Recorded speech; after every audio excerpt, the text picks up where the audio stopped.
What is your 90-day plan? Yes, you. What is your 90-day plan? Now, when I say that, I am not saying that you're guaranteed to have a promotion available in 90 days or even 100 days. At the end of the day, your company makes that final decision.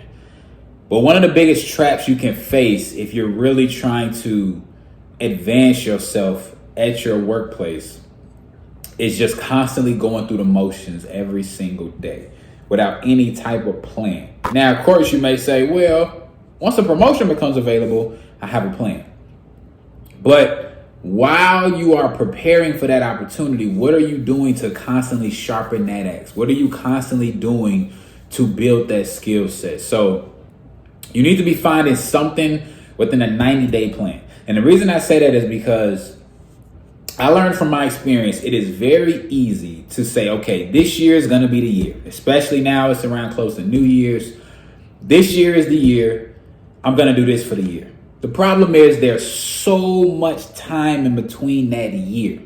You can have a yearly goal, but then what's your 6-month goal? Then what's your 3-month goal? So you want to have something that is not directly available and accessible next week or 2 weeks from now, because some things take time, but that 90-day gives you a good enough time to just have something that you're facing, because every day when you're in the office, you're going to deal with coworkers that emotionally and mentally not going to put you in a space that gets you to where you want to go to be focused on what you're trying to do. You may deal with situations going on with your supervisor or something going on that's completely out of your control, and you need that certain amount of time to be able to help you with that.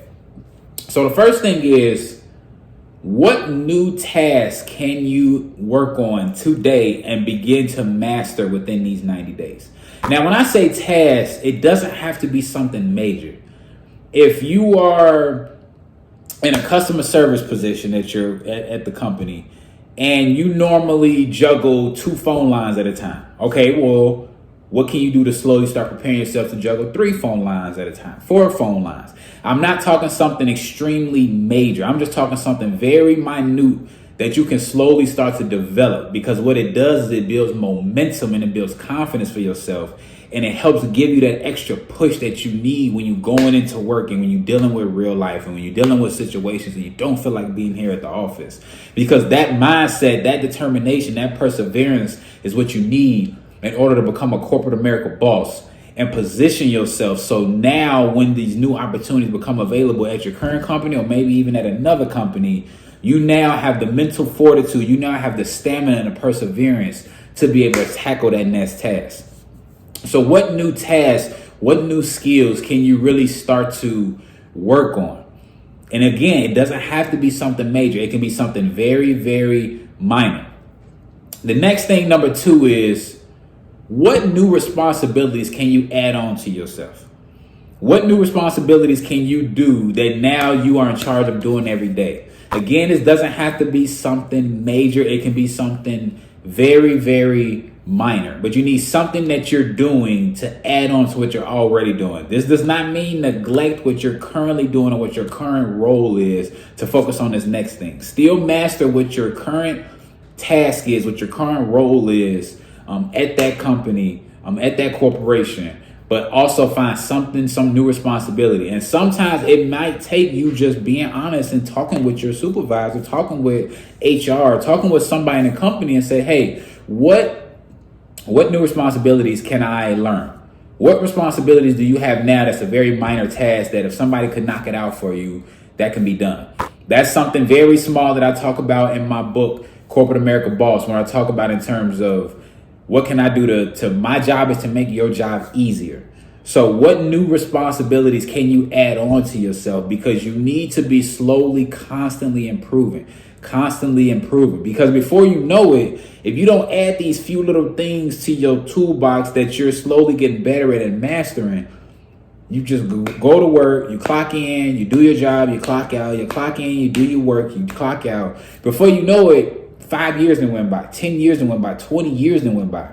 Now, if another pandemic happens, if another economic disaster happens, and now the company has to let you go with circumstances outside of your control, Now you haven't really learned any new skills. What happens if these new skills that you're learning at this job may be able to help position you for the next job? What if you get laid off and you find out the new job opportunity available? Oh, you know what? They require somebody to do this, this, and this. Well, actually, I was already learning that and mastering that I was added to my current role at the company that I just came from. So you never know, but you have to find little ways to be able to add more and more and more on to what you're currently doing. And just to be able to figure out when you get these new responsibilities, figure out the new responsibility. When you figure out what new little small tasks you can do, what you're slowly building is you're building a new skill set. Again, this isn't something that's going to happen overnight. But before you know it, 1 month goes by, 2 months go by, 3 months go by. Before you know it, you done built up so many different skill sets that's way more bigger than your current role that now you may even have the confidence to now apply for this other position with another company, apply for this other position in the same company, but in a different department.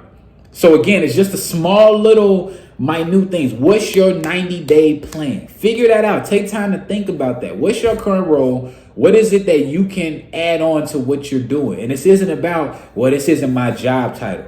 Well, okay, that's fine. But if you want to have that mindset, you're not going to be a corporate America boss. And anytime economic disasters happen, you're going to be the first one on the chopping block. Yeah, I said it. So you need to decide what is it that you want to do. Are your kids that important for you to figure out a new skill set to position yourself to where 2, 3, 4, 5 years from now you got more income, more responsibilities, more opportunities available? Like when you build more skill sets to your toolbox, your repertoire, you make yourself more valuable to the marketplace. That's what being a corporate America boss is all about. It's about bossing up within yourself. You don't need no supervisor, no boss to tell you, you need to do this, you need to do that, HR telling you to do this. No, this is about you. This is about you deciding that you want to do this for your goals, your dreams, your desires, and for what you want to accomplish for you and your family. So again, the choice is up to you. Don't be an employee. Become a corporate America boss.